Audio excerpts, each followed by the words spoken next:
2, 3. Applause, please.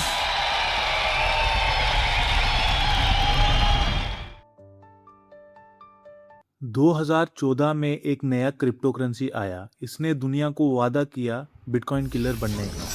एक ऐसी digital currency जो हर कॉमन आदमी को अमीर बना देगी। और इस मिशन की लीडर थी एक glamorous Oxford educated Bulgarian business women, doctor Ruja इग्नातोवा।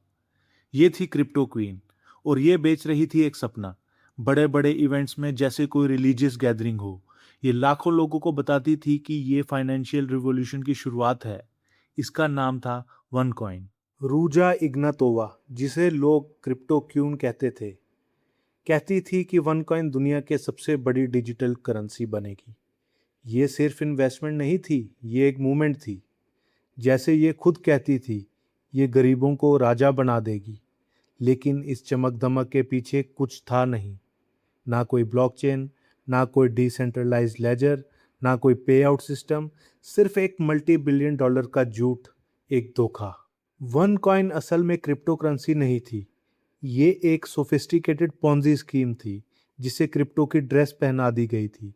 इसका सिस्टम था मल्टी लेवल मार्केटिंग, MLM। ये कोई प्रोडक्ट नहीं बेचती थी एजुकेशनल पैकेजेस और साथ में देती थी टोकन्स जो वन कॉइन माइन करने के काम आते थे। और ये MLM स्ट्रेटेजी काफ़ी इफ़ेक्टिव थी। इन्वेस्टर्स को एनकरेज किया जाता था कि वो अपने फैमिली, फ्रेंड्स, कोलीग्स को रिक्रूट करें। हर नए मेंबर के कमीशन उन्हें मिलते थे। ये स्कीम यूरोप, एशिया, अफ्रीका में आग की तरह फैल गई। खास तौर पर उन लोगों को टारगेट किया गया जो बिटकॉइन का बूम मिस कर चुके थे और अब एक सिंपल क्विक रिच स्कीम ढूंढ रहे थे। और इस इल्यूजन को बनाए रखने के लिए रूजा और उसके को फाउंडर कार्ल सेबेस्टियन ग्रीनवुड ने सब कुछ खुद कंट्रोल किया। माइनिंग फेक थी, कंपनी अपनी मर्जी से टोकन्स रिलीज करती थी और प्राइस मैनिपुलेट करती थी। 0.5 यूरो से लेकर 30 यूरो तक लेके गए। लेकिन एक्सटर्नल एक्सचेंज कोई था ही नहीं जहां वन कॉइन को रियल मनी में कन्वर्ट किया जा सके। सिर्फ एक क्लोज्ड इंटरनल सिस्टम था। मतलब इन्वेस्टर्स को स्क्रीन पर वेल्थ बढ़ती दिखती थी, लेकिन निकालते टाइम हाथ कुछ नहीं आता था। ये सिर्फ एक मिराज था। और इसी पैसे से रूजा ने 2 डज़न लग्जरी प्रॉपर्टीज खरीदी, न्यूयॉर्क और फ्रैंकफर्ट में शैंपेन पार्टीज की और एक सच्ची क्वीन की तरह लाइफ जीती रही। 2016 तक अथॉरिटीज ने सवाल उठाना शुरू कर दिए। बुल्गारिया, जर्मनी, इंडिया, सब जगह रेगुलेटर्स ने वार्निंग दी। लेकिन वन कॉइन वाले सबको हेटर्स और लूडिट्स कहकर मिस कर देते थे।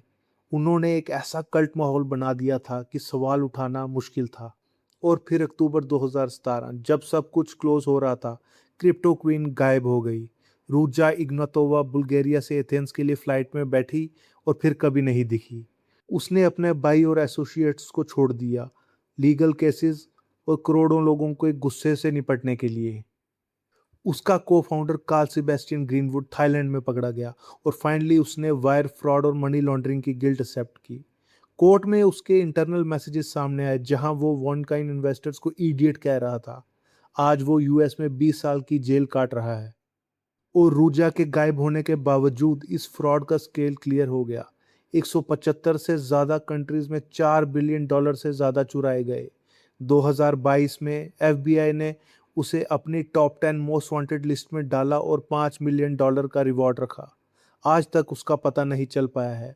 ये फाइनेंशियल क्राइम की हिस्ट्री का सबसे बड़ा मिस्ट्री है। आज वन कॉइन का काम बंद हो चुका है, लेकिन जस्टिस की लड़ाई अभी भी जारी है। अप्रैल 2026 में यूएस डिपार्टमेंट ऑफ जस्टिस ने विक्टिम्स के लिए कॉम्पेंसेशन प्रोसेस अनाउंस किया। $40 मिलियन से ज़्यादा फोरफिटेड एसेट्स वापस किए जाने हैं। लेकिन जिन लाखों लोगों ने अपनी ज़िंदगी भर की कमाई गंवा दी, उनके लिए ये बहुत छोटी राशि है।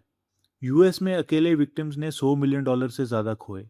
अफ्रीका में फैमिलीज ने अपनी ज़मीन और कैटल बेचकर वन कॉइन में इन्वेस्ट किया। वन कॉइन की कहानी सिर्फ एक हिस्टोरिकल वार्निंग नहीं है, ये एक रिमाइंडर है कि हाइप इंसान को अंधा कर सकती है।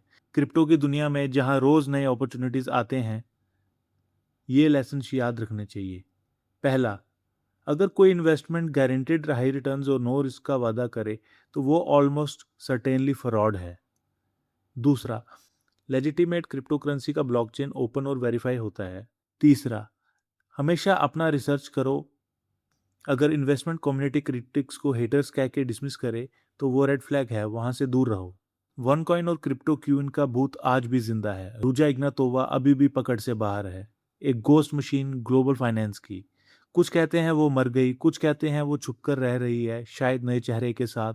लेकिन एक बात पक्की है, उसकी कहानी एक स्टार्क मॉन्यूमेंट है, एक वार्निंग कि डिजिटल अमीरी का वादा कभी कभी डिजिटल नाइटमेयर बन सकता है।